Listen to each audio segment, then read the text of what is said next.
ఈరోజు క్యాబినెట్లో మేము తీసుకున్న డెసిషన్ జూన్ 1వ తారీఖు నుంచి ఫేర్ ప్రైస్ షాపుల ద్వారానే పీడిఎస్ రైసు లబ్ధిదారులందరికీ కూడా చేరవేసే విధంగా ఒక నిర్ణయం తీసుకున్నాం. దీంతో పాటు 65 సంవత్సరాల కన్నా ఎక్కువగా ఉన్న వయసులో ఉన్న వృద్ధులకు, అదేవిధంగా దివ్యాంగులకు డోర్ డెలివరీ జరిగేటట్టు ఈరోజు ఒక నిర్ణయం తీసుకున్నాం. ఈ ఫేర్ ప్రైస్ షాప్స్లో కూడా మేము కొత్త యాప్ డిజైన్ చేసాం.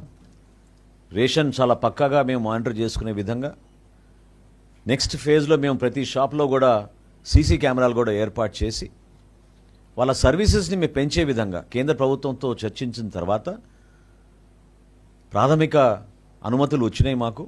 ఈ ఫేర్ ప్రైస్ షాప్స్ని చిన్న చిన్న కిరాణా షాపులుగా వాళ్ళు కూడా వ్యాపారం చేసుకునే విధంగా గిరిజన ప్రోడక్ట్స్ కానివ్వండి, కేంద్ర ప్రభుత్వం అందించే ఈ భారత్ ప్రోడక్ట్స్ని ఈ షాపుల ద్వారా మేము వినియోగదారులకి తక్కువ రేటుకు తీసుకొచ్చే విధంగా ఒక నిర్ణయం తీసుకున్నాం.